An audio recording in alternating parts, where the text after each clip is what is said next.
আপনাদের দোয়ায় আল্লাহ পাকের খাস মেহেরবানিতে আমি ভালো আছি। কিন্তু এই মজলিস হলো শিখার মজলিস। কিসের মজলিস? শিখার মজলিস। তো আমরা শিখার মজলিসেই যদি না শিখে যাই তো বাড়িতে যেয়ে কি শিখবো? এখান থেকেই শিখে যেতে হবে, ঠিক না ভাই? ঠিক। এজন্য আপনারা যেভাবে বসেছেন, এটা আসলে এখানে নতুন একজন মানুষ আসলে মনে করবে মনে হয় এভাবেই বসতে হয় এই মজলিসে, ঠিক না ভাই? ঠিক। তো নতুন মানুষ এসে কি শিখবে? আমরা পুরানরা যদি শিখিয়ে না দেই, নতুনরা কি শিখবে বলেন? এই জন্য আমি অনুরোধ করব, আমার চেয়ারম্যান ভাই যারা আছেন, পা ব্যথা হয়ে গেলে চেয়ারে বসেন, এখন আপাতত একটু সামনে এসে পড়েন। জ্ঞানীদেরকে বারবার বলতে হয় না, কথাটা মনে রাখবেন। জ্ঞানীদেরকে বারবার বলতে হয় না, জ্ঞানীদের জন্য ইশারাই যথেষ্ট। আমি একবার বললাম, আধা মিনিট চুপ থাকবো। কয় মিনিট? আধা মিনিট চুপ থাকবো। আমরা সবাই সুবহানাল্লাহ আলহামদুলিল্লাহ পড়তে থাকবো। আধা মিনিট পরে দেখবো যে রাসূলের জন্য কারা সামনে এসে বসছে। কারণ আমরা সুন্নতের জন্যই সামনে যাইতে চাই না, জিহাদের ময়দানে আবার কেমনে সামনে যাব? হ্যাঁ, আধা মিনিট আস্তে আস্তে পড়েন।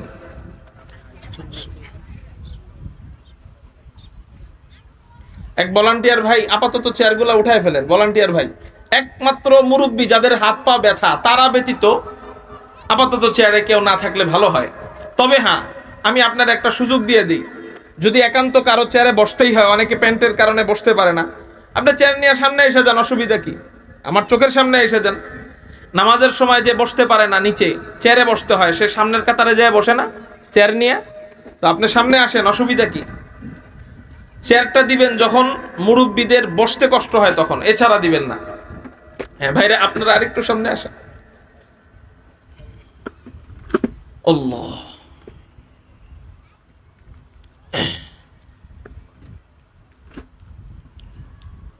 সবাই চিৎকার দিয়ে বলেন আলহামদুলিল্লাহ। আলহামদুলিল্লাহি ওয়া কাফা ওয়া সালামুন আলা ইবাদিহিল্লাযীনা ইসতাফা। সাল্লাল্লাহু তাআলা আলাইহি ওয়া আলা আলিহি ওয়া আসহাবিহি ওয়া বারাকা ওয়া সাল্লাম وبارك وسلم تسليما كثيرا كثيرا،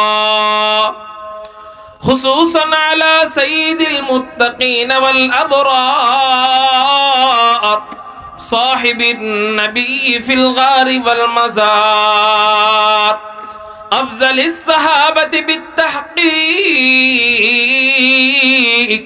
خليفة النبي بلا فصل، إمامنا أبي بكر الصديق، وعلى الناطق بالصواب والعادل بالكتاب، إمامنا بالحق عمر بن الخطاب، وعلى صاحب الحياء وناشر القرآن الشهيد المظلوم حين تلاوة الفرقان، إمامنا عثمان بن عفان، وعلى صاحب السيف والقضاء وناشر العلم والهدى أسد الله الغالب، إمامنا علي بن أبي طالب رضي الله تعالى عنهم أجمعين. أما بعد فأعوذ بالله من الشيطان الرجيم، بسم الله الرحمن الرحيم، وما أرسلناك إلا رحمة للعالمين. قال سيدنا رسول الله صلى الله عليه وسلم: إنما بعثت رحمة، أو كما قال عليه الصلاة والسلام. صدق الله مولانا العظيم، وصدق رسوله النبي الأمي الكريم، ونحن على ذلك لمن الشاهدين والشاكرين والذاكرين، والحمد لله ওয়ালহামদুলিল্লাহি রাব্বিল আলামিন। সকলে দুরূদ শরীফ পড়ি। আল্লাহুম্মা সাল্লি আলা মুহাম্মাদি ওয়া আলা আলি মুহাম্মাদ কামা সাল্লাইতা আলা ইব্রাহিম ওয়া আলা আলি ইব্রাহিম ইন্নাকা হামিদুম মাজিদ। اللهم بارك على محمد وعلى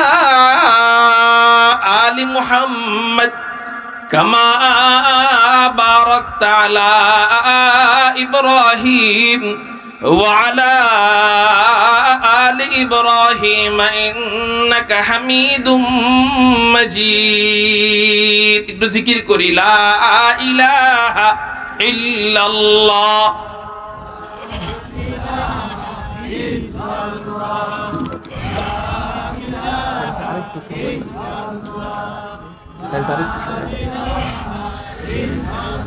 লা ইলাহা ইল্লাল্লাহ, লা ইলাহা ইল্লাল্লাহ। আকাশ পাতাল প্রকম্পিত করে চিৎকার দিয়ে লা ইলাহা ইল্লাল্লাহ।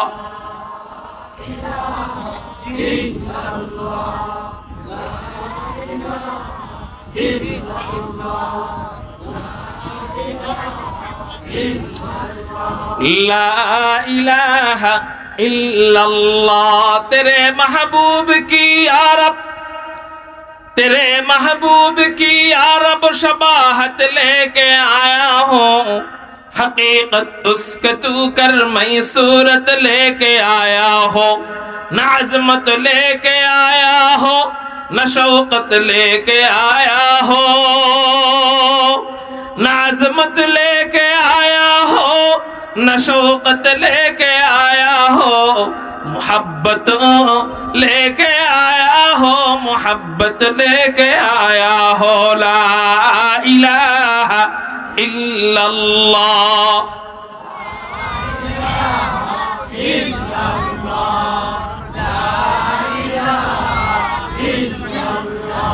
লা ইলাহা ইল্লাল্লাহ মুহাম্মাদুর রাসূলুল্লাহ সাল্লাল্লাহু আলাইহি ওয়াসাল্লাম।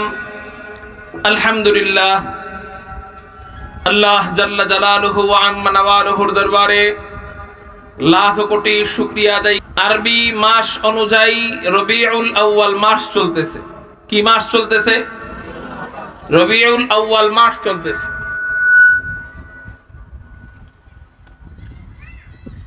নবীজি এই মাসে এসেছেন এ ব্যাপারে একটি রিওয়ায়াত পাওয়া যায়, তবে এটা নিয়ে ইখতিলাফ রয়েছে, মতানৈক্য রয়েছে। নবীজি এই মাসেই এসেছেন কিনা এটা নিয়ে কি রয়েছে বলেন? মতানৈক্য রয়েছে। একটা ইতিহাসের কিতাব আছে, এই কিতাবের নাম আল বিদায়া ওয়ান নিহায়া, খণ্ড নাম্বার 2, পৃষ্ঠা নাম্বার 320। এই পৃষ্ঠাটা দলমত নির্বিশেষে সর্বশ্রেণীর উলামায়ে কেরামদের কাছে এই কিতাবটা গ্রহণযোগ্য একটা কিতাব। এই কিতাবের নাম আল বিদায়া ওয়ান নিহায়া।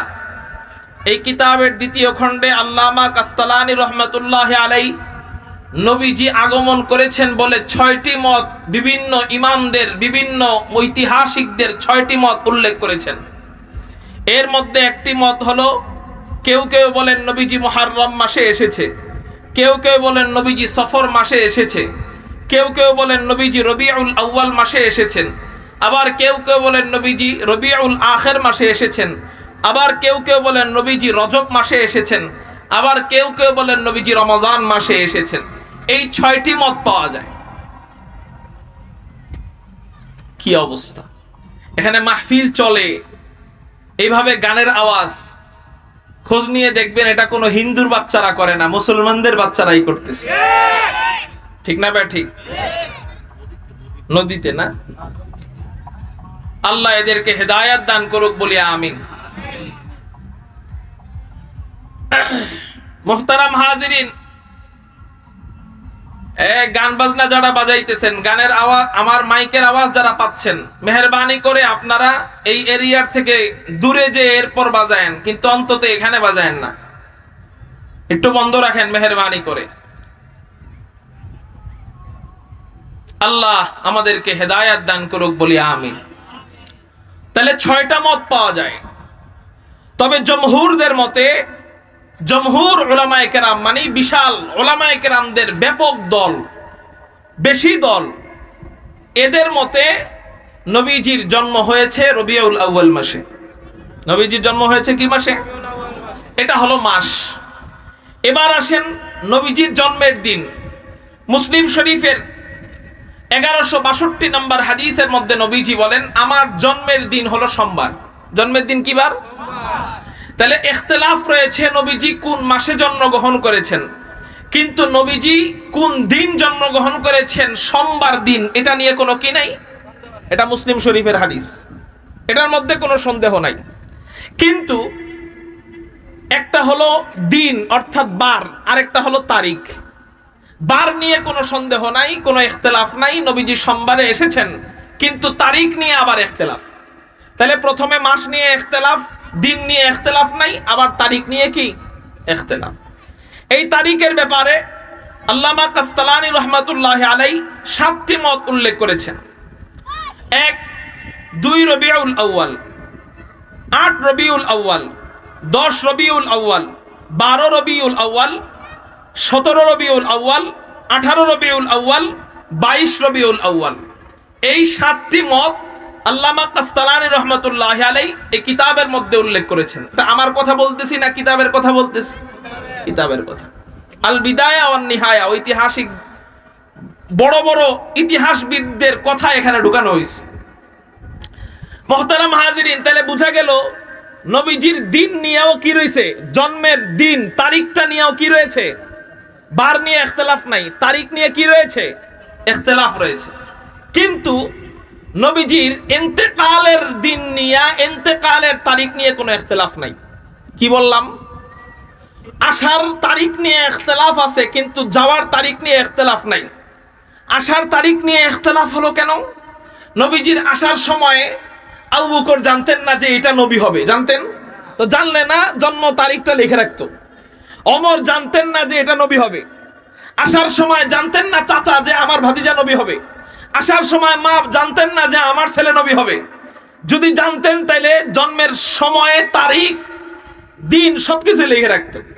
কিন্তু ওই সময় যেহেতু নবীজি নবী হিসাবে আসতেছেন এটা তারা জানতে পারেন নাই বা বুঝতে পারেন নাই, সেই হিসাবে অ্যাকুরেট দিন কোনটা এটা নিয়ে ইখতিলাফ শুরু হয়ে গেছে। যেহেতু ওই সময় সাহাবায়ে কেরামরা ছিলেন না, নবীজির জন্মের সময় নবীজির সাহাবা হয়েছে, তখন তো বাহ্যিকভাবে নবুয়তই পান নাই, বাতিনি ভাবে পেয়েছেন কিন্তু জাহিরি ভাবে পান নাই। এই হলো ইখতিলাফের কারণ। কিন্তু মারা যাওয়ার সময় ইখতিলাফ, কোন দিন মারা গেছে এটা নিয়ে কোনো ইখতিলাফ নাই। কেন বলে এটা নিয়ে ইখতিলাফ না হওয়ার কারণ হলো মারা যাওয়ার সময় 16 লক্ষ সাহাবীর চোখের সামনে নবীজির ইন্তেকাল হয়েছে। এই জন্য 16 লক্ষ সাহাবী জানেন নবীজি এই দিন মারা গেছে। এখন আপনাদের রাগ করবেন না, রাগ করবেন? নিরপেক্ষভাবে কথা বলতেছি, কাউকে হেয় করার জন্য কথা বলতেছি না। সবাই আমরা দিন শেষে ভাই ভাই, সবাই নবীজির উম্মত, আল্লাহ পাকের বান্দা, আল্লাহর গোলাম, শেষ নবীর উম্মত। আমাদের মাঝে ইখতিলাফ থাকতে পারে কিন্তু কোনো মারামারি ঝগড়া বিদ্বেষ থাকতে পারে না। আর্জেন্টিনার খেলা দেখে এক ভাই আরেক ভাই ব্রাজিলের খেলা দেখে, তো খেলা দেখা অবস্থায় দুইজনের শত্রু। আর্জেন্টিনা জিতলে ব্রাজিলের ভাই খুশি হয়, ব্রাজিল জিতলে আর্জেন্টিনা খুশি হয়, হ্যাঁ, ব্রাজিল জিতলে ব্রাজিল খুশি হয়, আর্জেন্টিনা বেজার হয়। এমন হয় কি হয় না? কিন্তু বাড়িতে যাওয়ার সময় কাঁধে হাত দিয়ে আবার বাড়িতে যায়, এক দস্তারখানে খানা খায়। ওখানে যদি দ্বন্দ্ব না থাকে তাহলে ইসলামের ভিতরে সবার বুঝ এক না, সবার গবেষণা এক না। এই গবেষণা দুই রকম করতে যায় কেন আমরা হিংসার শিকার হব? হিংসা নাই, বাস্তবতা বলতেছি। মনে চাইলে মানেন, আপনারা ঘাড়ে ধরায় আমি মানাইতে পারব না, আপনিও আমারে ঘাড়ে ধরায় মানাইতে পারবেন না। সবার বুঝ আল্লাহ এক দেন নাই। মুহতারাম হাজিরিন, তো বলতেছিলাম নবীজির আসার দিন নিয়ে ব্যাপক ইখতিলাফ, কিন্তু যাওয়ার দিন নিয়ে কোনো কি নাই, ইখতিলাফ, মতানৈক্য নাই। তাহলে এবার বলেন, যদি উৎসব পালনই করতে হয়, কথার কথা, উৎসব যদি পালনই করতে হয়, যুক্তি কি বলে আপনার? যেটা নিয়ে ইখতিলাফ রয়েছে সেটার উৎসব পালন করা, না যেটা নিয়ে কোনো ইখতিলাফই নাই, একবারে নিশ্চিতভাবে বলা যায় নবীজি কোন দিন গেছেন সেটার উৎসব পালন করা জরুরি? ইখতিলাফ, মতানৈক্য যেটাই বেশি, এটা নিয়ে উৎসব পালন করা যৌক্তিক, নাকি নবীজি যেটার মধ্যে ইখতিলাফ মতানৈক্য রাখেন নাই, যে এই জিনিসটার মধ্যে মতানৈক্য নাই, সেটার মধ্যে উৎসব পালন করা যৌক্তিক? যেটা ইখতিলাফ নাই। তাইলে যদি কেউ 12ই রবিউল আউয়ালে উৎসব পালন করত, যদি এটা বলতো যে নবীজি চলে গেছে এই জন্য মন খারাপ কইরা শোক দিবস পালন করি, তাইলে মোটামুটি একটা যুক্তির ভিতরে আসতো যে নবীজি চলে যাওয়ার কারণে তুমি কষ্ট পাইতেছো, ঠিক আছে বুঝলাম তুমি আশিকে রাসূল, কিন্তু এইটা না কইরা শোক দিবস পালন না কইরা উল্টাটা করতেছে, সুখ দিবস পালন করতেছে। কি দিবস? তাহলে যারা নবীজির যাওয়ার দিন অ্যাকুরেট ভাবে জানে নবীজির যাওয়ার দিন কোনটা, এটা জানার পরেও সুখ দিবস পালন করে, এরা কি আসলে সত্যিকারের আশিকে রাসূল হতে পারে? পারে না। আরে বেটা, পালন করলে না ওইটা পালন করার কথা ছিল যেটা শেষে হয়, যেটা কি হয়? শেষে হয়।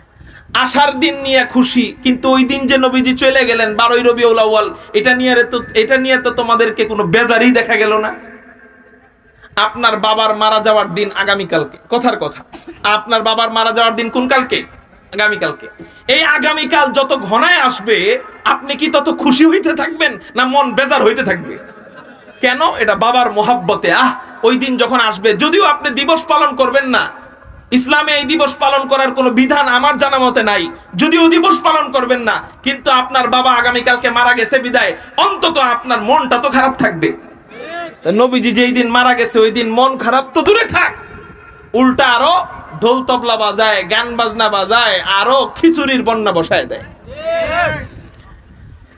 যাই হোক, আল্লাহ আমাদের সবাইকে সিরাতে মুস্তাকিমের উপর চলার তৌফিক দান করুক, বলি আমিন।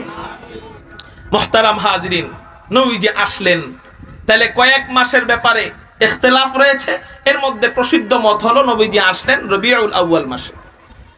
আসার পর নবীজি সুসংবাদের বাণী নিয়ে আসলেন। আল্লাহ বলেন, ওমা আরসালনাকা ইল্লা রাহমাতাল লিল আলামিন, হে রাসূল আমি আপনাকে গোটা জগৎবাসীর জন্য রহমত স্বরূপ পাঠিয়েছি।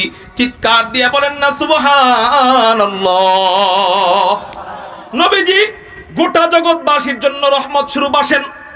এমনকি যখন জন্মগ্রহণ করেন, হযরতে আমেনা বলেন, আল্লাহু আকবার, হযরতে আমেনার মুখের ভাষ্য, হযরতে আমেনা বলেন, আমার সন্তান যখন জন্মগ্রহণ করে, অন্যান্য মাদের তো কত কষ্ট হয়, সন্তান যখন ভূমিষ্ঠ হয় মায়েদের কত কষ্ট হয়, কিন্তু আমার সন্তান যখন আমার গর্ভ থেকে বের হয় কোনো কষ্ট তো দূরের কথা, বরং এতটা আনন্দ, এতটা আরাম, এতটা শান্তি আমি অনুভব করেছি, ইতিপূর্বে এতটা আরাম আমি পাইনি।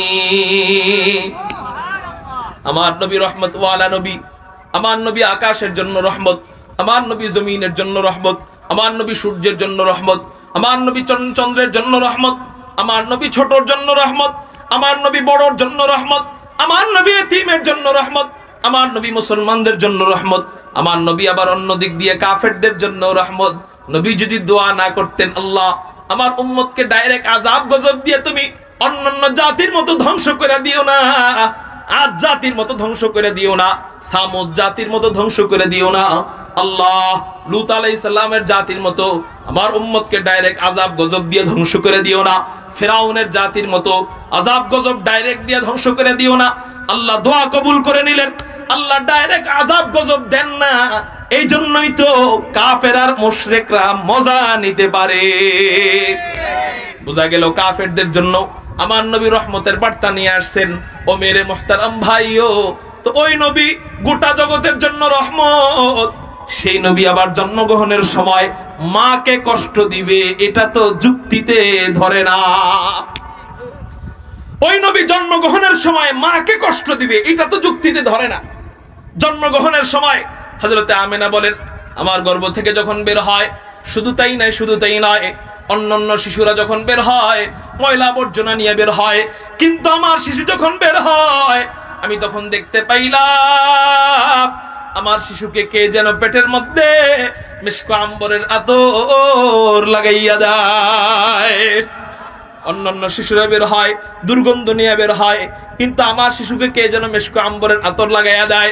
শুধু তাই না, অন্যান্য শিশুরা ময়লা আবর্জনা নিয়ে বের হয়, কিন্তু আমার শিশুকে কে যেন পেটের মধ্যে জান্নাতি পানি দিয়ে গোসল করাইয়া দেয়। শুধু তাই নয়, অন্যান্য শিশুরা যখন মায়ের গর্ভ থেকে বের হয় তখন মুসলমানই ছাড়া বের হয়, কিন্তু আমার শিশুকে কে যেন পেটের মধ্যেই মুসলমানই করাইয়া দেয়।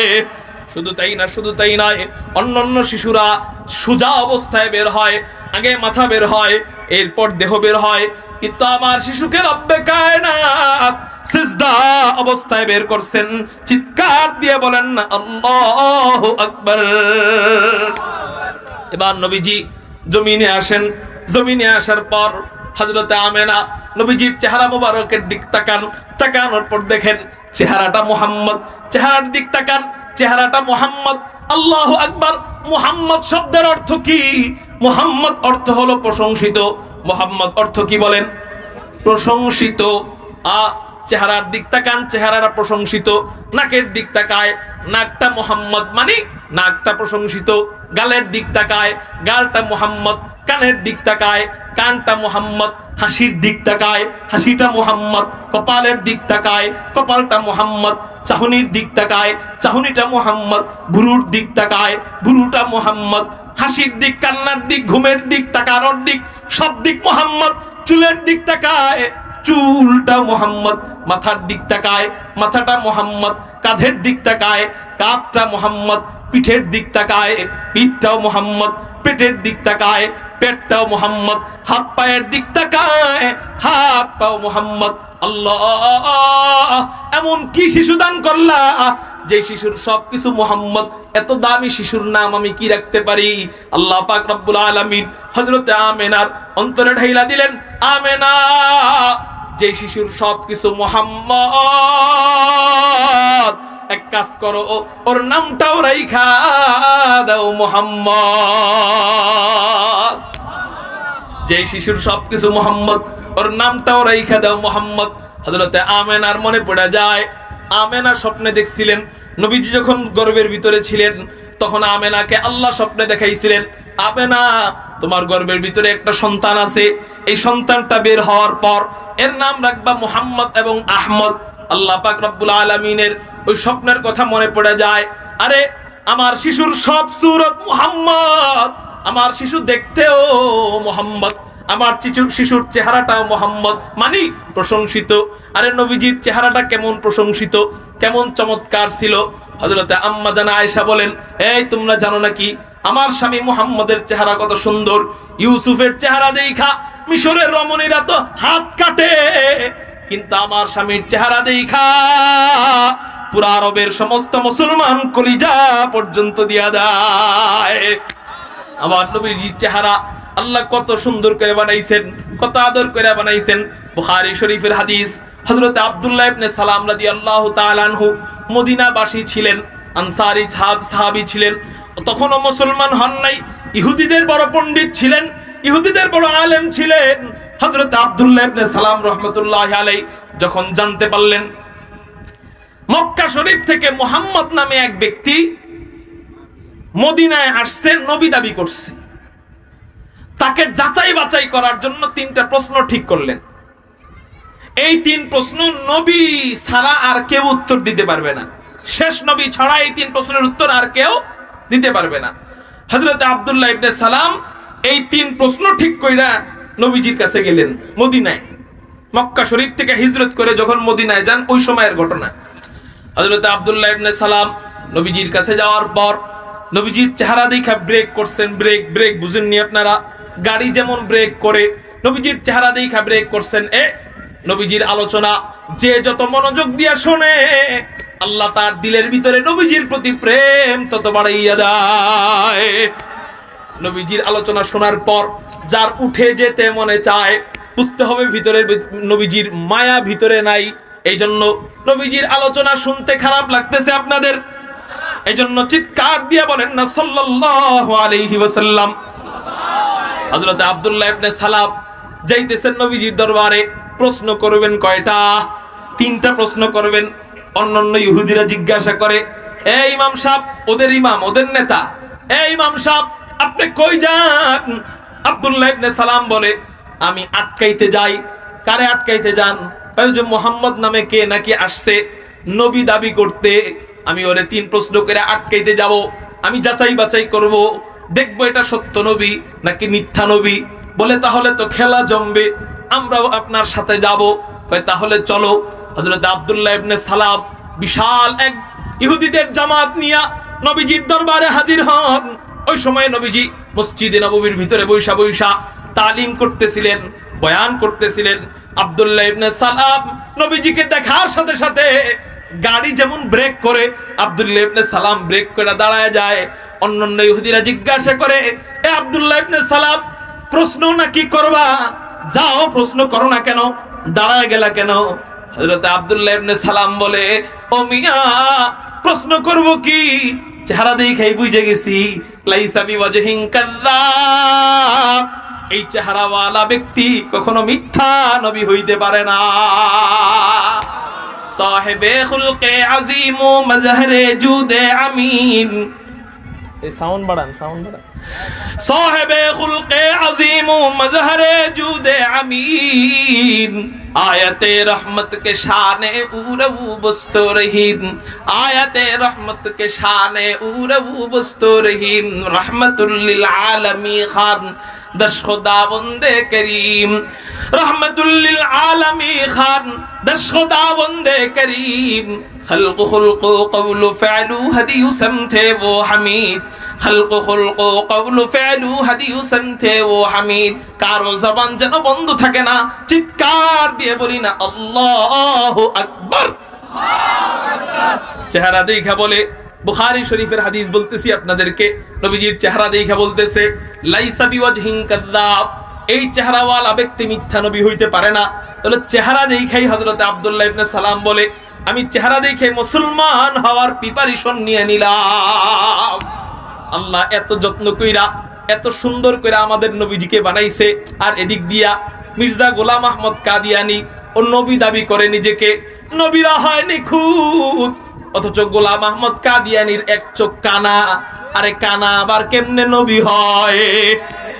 আল্লাহ আমাদের নবীজির চেহারা এমন বানাইছে, চেহারা দেখা কাফেররা সাক্ষী দিত, হ্যাঁ এই চেহারাওয়ালা ব্যক্তি নবী হইতে পারে, নবীর চেহারাই এমন থাকতে পারে। কিন্তু ওর এক চোখ কানা বানাইছে, ওরে দেখা কেউ সাক্ষী দিবে যে এটা নবী, বরং ওরে দেখা সাক্ষী দিবে যে দাজ্জালের এক চোখ থাকবে কানা, এরও আরেক দাজ্জালের খালাতো ভাই, ঠিক না ভাই? ঠিক। ও মেরে মুহতারাম ভাই, এ তো বলতেছিলাম হযরতে আমেনা বলেন, আমি আমার শিশুর নাম রাখলাম মুহাম্মদ। আল্লাহ এমন একটা দামি নাম রাখছে, মুহাম্মদ নামটাকে আল্লাহ এত ইজ্জত করছেন, এত দাম দিছেন। এই নামটা কোরআনুল কারীমের মধ্যে আল্লাহ 4 বার উল্লেখ করছেন। কয়বার? 4 বার উল্লেখ করার পর একবারও আল্লাহ অন্যান্য নবীদের মতো করে আমাদের নবীর এই নামটাকে ডাক দেয় নাই। আমাদের নবীর নামটাকে ডাক দেওয়ার সিস্টেম আল্লাহ অন্যভাবে করছেন। অন্যান্য নবীদেরকে ডাক দিয়েছেন, ইয়া আদম উসকুন আনতা ওয়া যাওজুকাল জান্নাহ, ইয়া যাকারিয়া ইন্না নুবাশশিরুকা বিগুলামিন ইসমুহু ইয়াহইয়া, ইয়া ইয়াহইয়া খুযিল কিতাবা বিকুওয়া। আমরা বলি না, হে ভাই এদিকে আসো। এই হেটাকে আরবিতে বোঝানো হয় ইয়া দিয়ে। কি দিয়ে? ইয়া দিয়ে। এটা সাধারণের ক্ষেত্রে ডাক দেয়, কিন্তু স্যারকে কেউ বলতে পারবে, হে স্যার এদিকে আসো? এটা মানাবে? স্যারকে ডাক দেওয়ার সিস্টেম আর দোস্তরে ডাক দেওয়ার সিস্টেম এক। দোস্তরে ডাক দিব যেমনে মন চায় এমনে, কিন্তু স্যারকে ডাক দিবে সম্মানিত শব্দ উচ্চারণ করে, ঠিক না ভাই? ঠিক। আল্লাহ অন্যান্য নবীদের ক্ষেত্রে ইয়া ব্যবহার করছেন, কিন্তু আমার নবীর ক্ষেত্রে আয়েশা ইয়া ব্যবহার করেন নাই। আর আমরা আশেকে রাসূল নাম দিছি, আমরা ইয়া ইয়া বইলা নবীরে ডাক দিই, ঠিক না ভাই? ঠিক। আল্লাহ ডাক দেয় অন্যান্য নবীদেরকে, খেয়াল করেন, ইয়া আদম উসকুন আনতা ওয়া যাওজুকাল জান্নাহ, ইয়া যাকারিয়া ইন্না নুবাশশিরুকা বিগুলামিন ইসমুহু ইয়াহইয়া, ইয়া ইব্রাহিম কদ সাদ্দাকতার রুইয়া, ইয়া ইয়াহইয়া খুযিল কিতাবা বিকুওয়া, ইয়া নূহ ইন্নাহু লাইসা মিন আহলিক ইয়া শুআইব আসসালাতুকা তা'মুরুক, এরকম করে আল্লাহ অন্যান্য নবীদেরকে ইয়া বইলা ডাক দেয়, কিন্তু আমাদের নবীজিকে আল্লাহ ইয়া বইলা ডাক দেয় না। আল্লাহ পাক রব্বুল আলামিন কুরআনুল কারীমের মধ্যে আমার নবীজিকে বিভিন্ন উপাধি দিয়া দিয়া, হরেক রকম উপাধি দিয়া আল্লাহ ইশকের মজা